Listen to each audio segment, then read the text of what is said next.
Hello everyone, I think I shouldn't be live now. Welcome. I hope lockdown number 2 is treating everyone well if you're in the UK. If you're not and you're lucky enough to be out of it, then I hope you're having fun too. Ignore the Mickey Mouse jumper. In fact, don't ignore it, it's amazing. Right, let's get Rebecca Guy in here.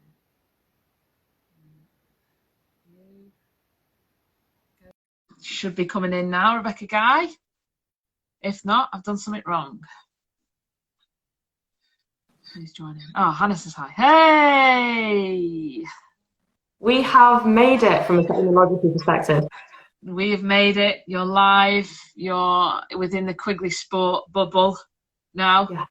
I hope you're happy about that. Hi, guys. Everyone that's watching, this is Rebecca Guy. An amazing swimmer, and now, well, I'm going to get Rebecca to introduce herself really, just briefly, and just let you know a little bit about her, really. So off you go. Shall I go for it now? Go for it now. Rebecca, as we've established, I'm from Bristol. I'm a very proud Bristolian, big up to the southwest, and it's a very good place to be, really into food and nutrition because we have an awesome food scene. Obviously, I went to university in Manchester, which is where I met Lauren. A big reason for going to Manchester was to swim in the performance team there. And at that time in particular, you know, it was a very badass team, particularly women, I feel. It was a mixed team, but the women, well, girls at the time, really, we were all like 10 when I joined. Only kidding. Yeah, incredible. So that was amazing. I studied philosophy and Spanish during my time there as well. And then since moving away from Bristol, no, I've not moved away from Bristol. Since moving away from Manchester back to Bristol, did a bit of traveling in between and swimming in some other countries, which we'll probably talk about later. It's been about food really, but every aspect of food. So I've worked as a chef in some quite high-end restaurants, sort of taste the menu, Michelin star type things, not really my scene. But also some local community cafes and yeah, sort of got embedded in the food scene here, but also qualified as a nutritionist and come a bit full circle there because one of the reasons why I wanted to do nutrition was swimming. And I just think what better way to have meaning in life than to share a meaningful conversation over a plate of food and be empowered by nutrition principles, really. So that's my journey in a nutshell. And then, yeah, definitely in a nutshell, because there's loads to your journey from swimming and from nutrition and everything you're doing now. The first question I ask is quite self-explanatory, as we're called the core room, but it's what type of core room athlete are you? Now, before you answer that, and I'll give you a couple of seconds to think about that and remember, the core room is the room that athletes go to before they compete or whatever the sport they're doing, before they go to perform, to get mentally and physically ready for what's about to come. So, Rebecca Guy, what type of core room athlete were you? You know, Lauren, I've been reflecting on this all day and I'm finding it really hard to answer because, you know, it does depend on the event, doesn't it? Yeah, definitely. And also how experienced you are, because so I like to think that I was relaxed and not intimidating and a nice person to chat to, but I do have a really grumpy resting face. I probably look like I was having a horrendous time. But in general, I think I was a chatty one, quite friendly with people. Certainly towards the end of my career, I was a bit more relaxed. But, you know, had a headphone phase where I listened to the same song all the time. Do you what song? I knew you were going to ask that. I listen to Macklemore quite a lot. Really? Randomly. Never told anyone. Don't use that against me. There you go, exclusive. Yeah, I'd say I didn't try and psych people out. I wasn't about that. I didn't play any games. I think I just, probably just looked nervous some of the time as well because I did get quite nervous with some big events, as we all did. So yeah. Nice, I like it. I do remember you in the core room. I remember your headphone phase particularly. They were big, yeah. They were big. Yeah, and if someone had headphones on, you sort of know, don't go near them. Just leave them to do their thing. You know, there's the one ear in, or there's the both ears in, and then there's the headphones, and it's like, don't. fully kitted out. Like, you know, do not drop core body temperature was my mission. I get really cold really easily. Apart from, I just think the concept of trying to take your socks and shoes off really fast is just very stressful. So usually I would take my shoes and socks off before walking out. Yeah. And then I have to go find them after my race. I just lost so much stuff because of just depositing things like all round the leg center. Just like, I'll go get that later, like I'll go get that. And like my coach would always just like watch me just like leave this trail of stuff, and I'd be like, like you left them over there. Like, oh, good stuff. Yeah. Well, there you go. I think I do remember the Rebecca Guy trail of clothes around the poolside, but I loved it. Right, so we're going to go through some quick fire questions first. Get you nice and warmed up for the questions later. So I just want quick answers. Don't think about it too much. So, race indoors or race outdoors? Outdoors. Speedo or arena? Morning training or afternoon training? Afternoon. I like sleep. Now this is an interesting one, and we'll realise why when I ask you a question. But tea or coffee? Coffee. Individual bronze or relay gold? Relay gold. Cooking or baking? Cooking. Kick or pull? Pull. Would you rather be the funniest in the room or the smartest in the room? Funniest. You already are, pretty much. Racer or trainer? I don't know. I literally don't know. Racer, trainer, but chocolate or sweets? Chocolate. Circuit or weights? Circuit. An aisle seat or a window seat? I think aisle for the lankiness. Okay. What's your favourite pool in the UK? To race in London Aquatic. Yeah. To race in London Aquatic. To train? Yeah. I thought, well, just for like sunbathing, it would be like a Lido somewhere. Training, I don't know. I thought Manchester was brilliant, to be fair. Yeah. Okay, fair enough. And are you a Disney fan? Yeah. If you're not, then just say no. It's all good. No, yeah, of course. Yeah, sure. Okay. I wanted to watch the new Mulan, but it costs £19.99, so I'm waiting. Right. Okay. Fair enough. Thanks for that. I'll contact someone who sort that out for you. Yeah. If yes, I've got Disney film. Favorite Disney film. Favorite Disney film. Or is that too hard? No, it's not too hard. When I was younger, like out of the classics, it was probably something like The Lion King, something like that. Nice. I like it. All recent Disney films. Is Moana Disney? Yes. Yeah, I like that one. Zootropolis, is that Disney? I don't think it is. Yeah. Yes, I think it is. Love that. It's a good one. I can see why you'd love it as well. I can see that. I can see you sat there with Joe loving life, watching that. Yeah, we're the sort of people that we're like, oh, a bit bored from working from home.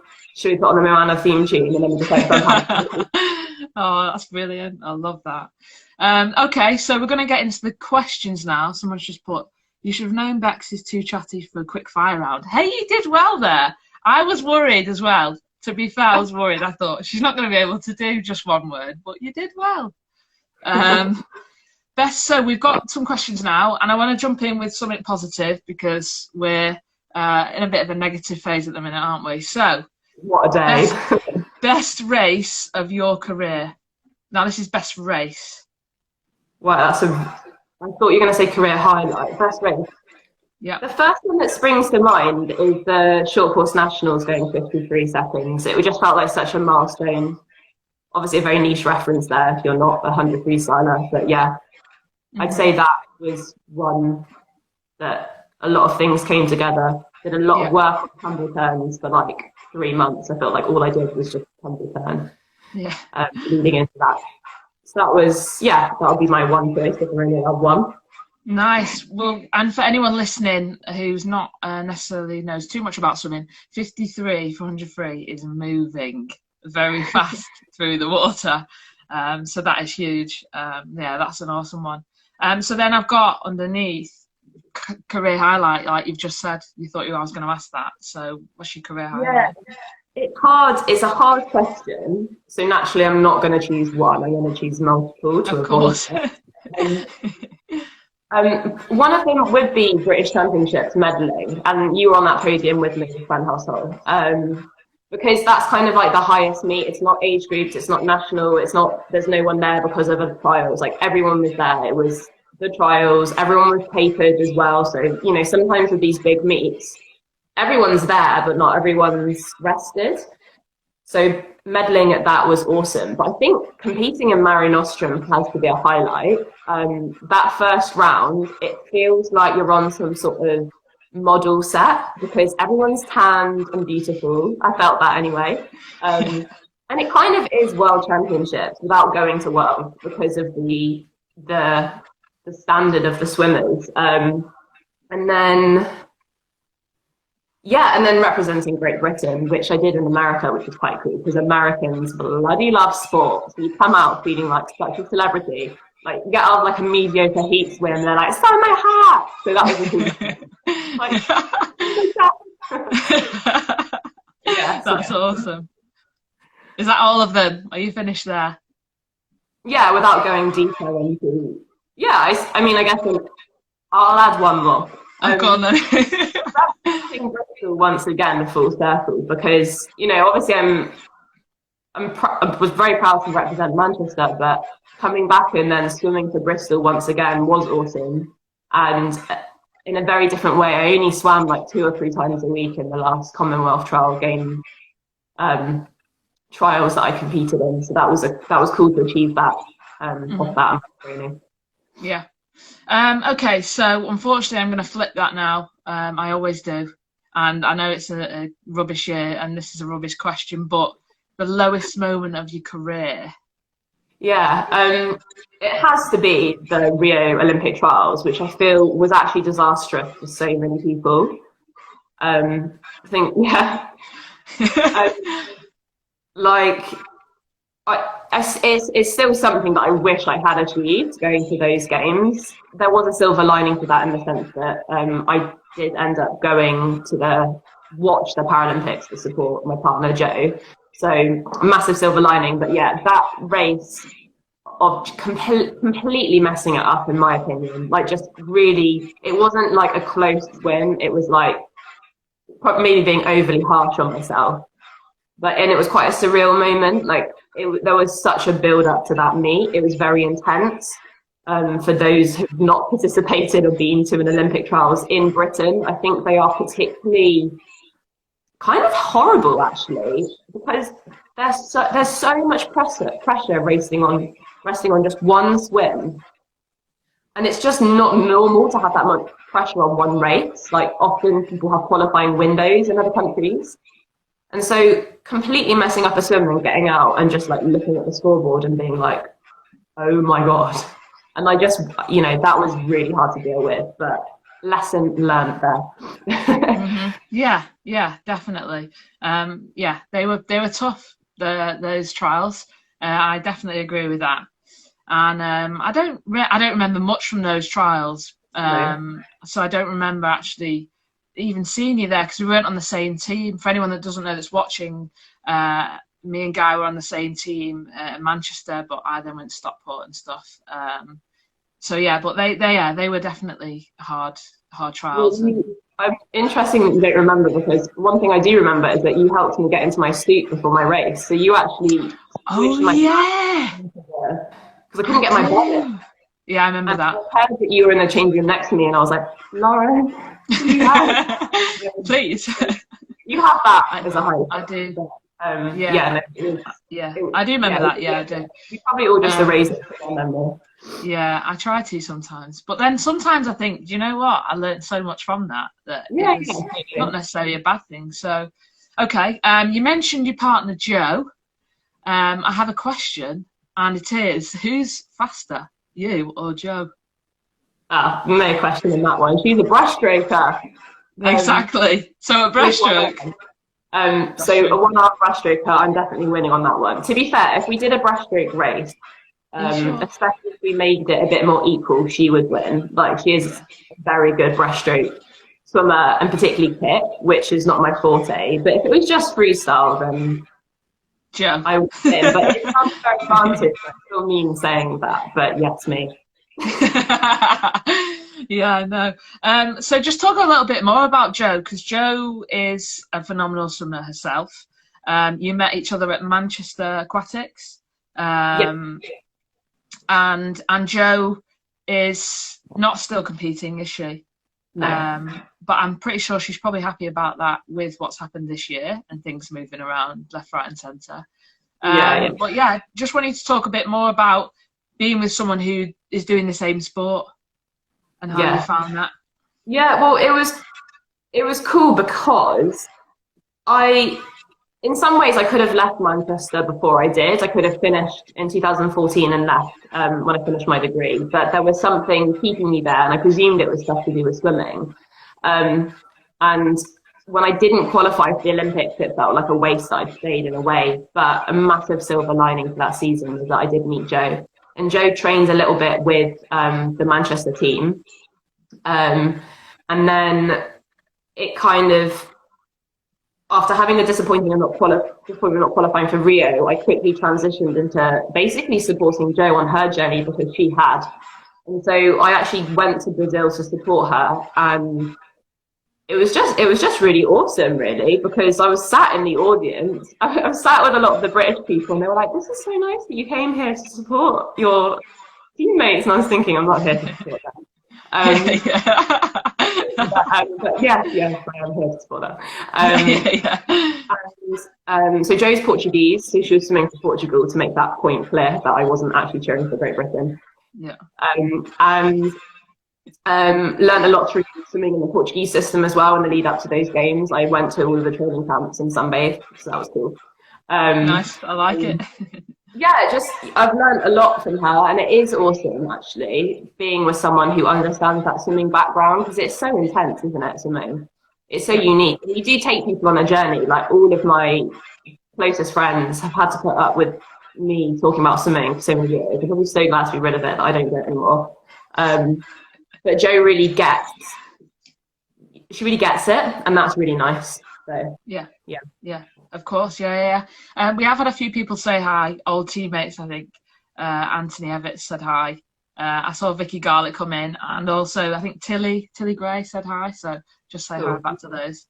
Now I've got a interesting question here for you, but then I feel like you've probably just answered it. Your favourite ever teammate? What do you mean to answer the same, Jo? No, why would you ask this question? I'm not gonna because I like to put people on the spot. After you just told me like loads of people that just joined, like I have to pick one of them. Anyone who's in the conversation. Everyone watching this, it's you. Yeah, I don't know. I won't count Jo as like a teammate. Yeah. Separate category. I suppose during the last couple of years of my time in Manchester, I lived with Rachel Lefley. So we had like a really fun relationship. We even have matching tattoos on our foot, fun fact. And then Brie Close as well, who you had on at first. Been chatting to her quite a lot recently. But obviously, like, these guys are just joined, Vicky Garlick. I just love all of the Manchester lot. They're all brilliant. You can't make me choose. Sorry. Okay, I won't be that mean. I just wanted to see who you'd mentioned, but I did think Rachel Lefley would be in there because I know you lived together, and you two got on really well. So that's had a lot of fun. Yeah. No, it's great. It's awesome. I have a question here from someone who asked, "Have you got any tattoos?" So interestingly enough, you just mentioned one. That is such a niche question. I only have one tattoo, and it's on my foot, and it's not very exciting. So, no secret, big chest piece or anything. Yeah. Well, okay. Maybe there's still time, I suppose. We just had another one. Full Love said, "Woohoo!" There you go. You need to mention Full Love now and say Full Love. So I've got Oh, the next question, and actually, yeah, someone asked this. I was going to ask this anyway, so it works really well. We see you mentioned at the start you're into nutrition now.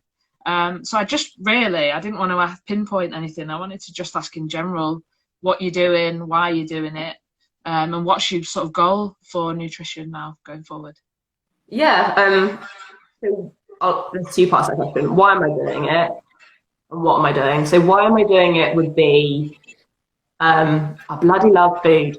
No, there's more to it than that. So when I first started swimming in Manchester, it was quite a professional setup, and we got exposed to having a nutritionist. And so I got exposed to what it's like to work as a nutritionist, I suppose. And I always wanted to understand to a much deeper level. I kind of was always asking the guy at the time more questions, and very much learned how important getting nutrition right is for athletes. It's so easy to undereat when you're training that amount. It's so easy to not recover properly. And yeah, I think you just have to be really on it with nutrition. So from a personal perspective, I was really interested in learning for myself.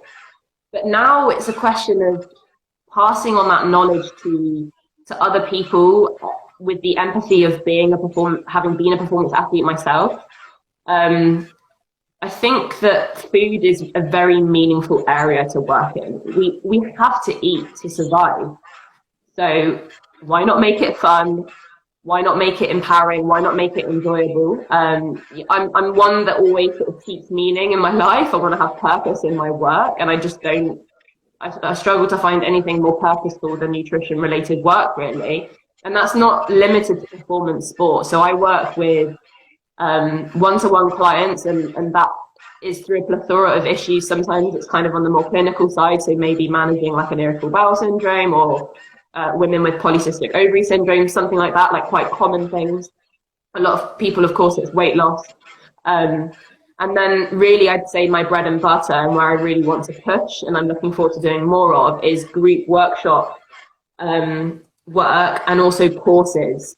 Because if I think back to when we were swimming, what would have been helpful, I think, at the time, or what I think a lot of athletes need, is to be taken on a journey where they're educated and they're empowered themselves to make decisions for themselves about their performance and their training, through understanding the principles of nutrition, but also having really clear instructions on how to apply that to their everyday life. Like, how do you actually, what do you actually eat? How do you cook that? So combining that experience I have with chefing, my love and passion for food and for where food comes from, and taking that connection deeper. And so in that sense, your body composition is a byproduct of the lifestyle you're living.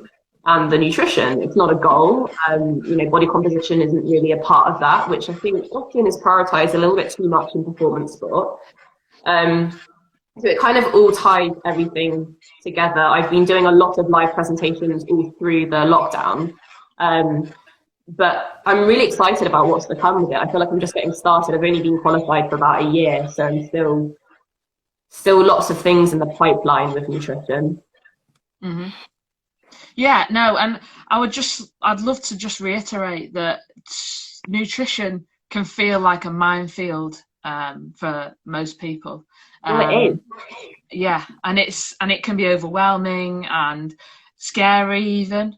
And just anyone that's watching this, or for themselves or for someone that they know that's struggling with it or would like to know more, whatever, do reach out to Rebecca, because she's phenomenal at what she does. She cares, she's got empathy, not just athletes, just anyone in general, really. It's so worth it. And like she said, it's a huge part of our lives. We've got to eat to survive, and it's important. So, do check out Rebecca after you've watched this. Watch this till the end, and then go and check her out, and do contact her, because she is brilliant, and it's definitely worth it. It's awesome. It's awesome what you're doing. I see you on social media and stuff like that, doing your thing, and I just love seeing it. I think you're doing awesome. So just keep going with that. Someone asked just a minute ago in the chat, would you go back to swimming? So this is a good question for you. I feel that I think it's a good one to answer. Yeah. Because I didn't really ever sort of retire in the formal sense of like announcing it and then like bathing in all the compliments about my career and having this amazing closure and being like, thanks guys, I'm ready for the free chapter. I just kind of fizzled out and started spending way too much time in the kitchen. But I was actually about to go to Olympic trials this year. It was the big comeback year. Well, not quite, but yeah, I absolutely want to do it again. I have a good relationship with swimming, actually. I've worked on that, because a couple of years ago, when I first stopped, I don't want to go near a pool. Like, you need that time away. Swimmers need to learn that it's okay not to swim for a while. When you get back in, you can still swim, and you think that you're not going to be able to. Just about. It takes a bit of work, but I'm a sprinter, so I'm not going to go through the training for 400 IM swimmer. So it's important. You can absolutely take time out, and I think I will do another season at some point, but strictly 50-meter freestyle. Yeah, well, that's the way to go. That's what you're awesome at, so why not? And if you love it, that's great, because there's so many swimmers that do finish, and I presume it's similar in lots of other sports, and hate it and never want to do it again, and just so it's nice. It's really nice to hear you're open and just like, I'm back in and I'd love to do it, and we'll see what happens, really. That's lovely to hear. So I've got one more question for you, and that is it's a cliche question, but I do find it interesting. If you could give yourself one piece of advice for when you were your younger self, when you started your swimming journey, what would it be? And you can do one or two. I'll give you two. Yeah, I mean, obviously it's more than one. Yeah, that's fine. So, I have to say two things first. In general, for athletes, it's sleep enough and eat enough, particularly carbohydrates. So, so key. Like, sleeping is so key, and so is eating. But in a more sort of like philosophical way, I think it's probably keep learning about what works best for you, and there is no rule book or one-size-fits-all approach to either training or nutrition. You have to find what works for you, and then back yourself. And in that sense, like, your identity is fluid. What you need may change. You have no obligation to keep doing things that align with maybe the previous version of yourself. So yeah, it's really easy to have a bit of comparison there and be like, oh, she's doing that, I should do that because she's amazing, or getting very distracted by what other people are doing. That's their journey. Learn from others, but there is not a set way to do things, and so I think that has to be embraced. We're all different. Yeah. No, that's a great piece of advice. So if anyone's listening and still in their journey or just about to start one or whatever it is, definitely listen to that and take it in. My dad keeps asking questions, even though I just said this is the last question. You can see me trying to read. So I'm not asking that one, Dad, because we pretty much just did. But I'm going to ask the one that he thinks he's funny with. Has she read all the books behind her? They're all textbooks. Right. Like, people often have really academic books that they display, being like, look at how clever I am. Yeah. But mine are just like really, really basic cookbooks. Like, I'm really basic. I just think about what. That's what people want to know about. But I don't actually follow recipes that much, but I like looking at the pictures.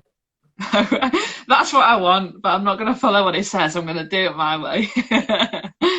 That's brilliant. I love it. Thanks for coming on. You've been a great guest. I've loved it.